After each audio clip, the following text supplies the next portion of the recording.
Buenos días. Hoy les voy a explicar cuáles son los principios del lenguaje algebraico, que son todas estas expresiones que se pueden representar mediante palabras del lenguaje común. Aquí tenemos que la X normalmente la llamamos la incógnita o el valor desconocido, porque normalmente estamos hablando de valores que no conocemos. Entonces les voy a mostrar algunas situaciones en las que se deben usar este tipo de expresiones algebraicas. Si en algún momento nos piden hallar un número, ese número normalmente lo vamos a llamar con una letra. Y la letra más común para hacerlo es la letra X. Entonces, si nos hablan de un número, ese número va a ser la letra X. Ahora, si nos hablan del doble de un número, va a ser ese número multiplicado por 2. Por lo tanto, esta frase se puede representar con la expresión 2x. De la misma forma tenemos cuando nos hablan del triple de un número, que va a ser un número multiplicado por 3, un número que no conocemos. Por lo tanto, lo podemos expresar como 3x. Por otro lado, tenemos que nos pueden hablar de la mitad de un número. La mitad de un número va a ser un número dividido entre 2. Entonces, lo podemos escribir como un medio de x o también como x sobre 2. Recuerden que las fracciones nos indican una división.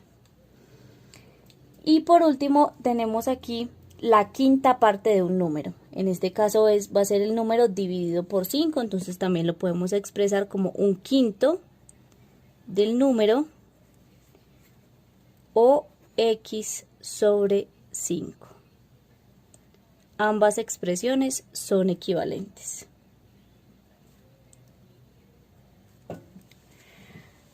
Otra de las situaciones que nos pueden presentar es que hallemos dos números consecutivos. Recuerden que dos números consecutivos son aquellos que siguen el uno del otro.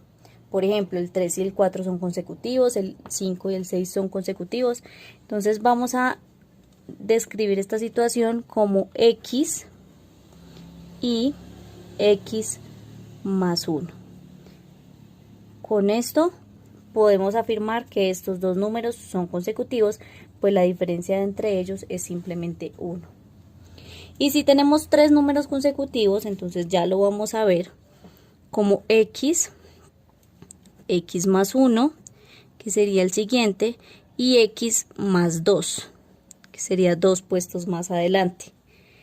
O hay otra forma de escribirlo y es tomar a x.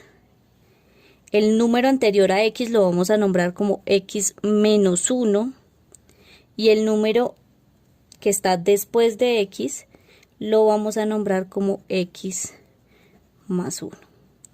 De estas dos formas podemos representar tres números consecutivos.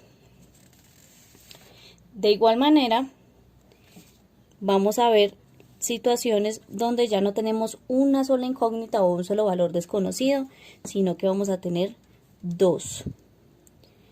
Por ejemplo, si nos dicen la suma de dos números, entonces lo podemos representar como x más y.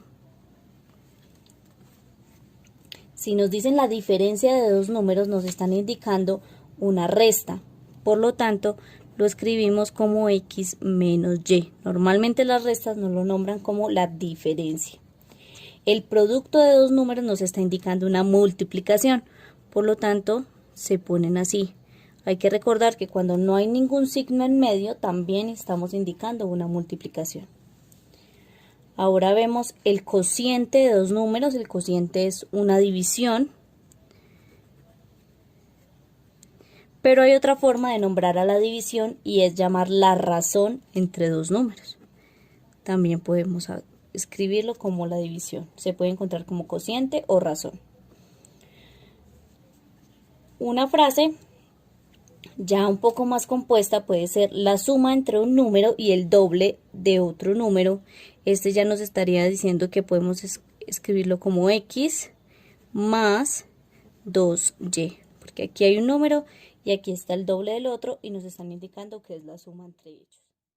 De igual forma, tenemos la diferencia entre un número y la mitad del otro, recordando que la diferencia es una resta, entonces lo vamos a escribir como x menos la mitad, que recuerden es un medio de y.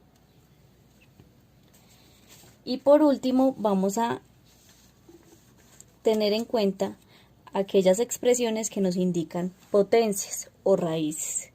Por ejemplo, si nos dicen el cuadrado de un número es un número elevado a la 2. Si nos dicen el cubo de un número, va a ser un número elevado a la 3. Si nos expresan la raíz de un número, entonces ya va a ser una variable dentro de una raíz.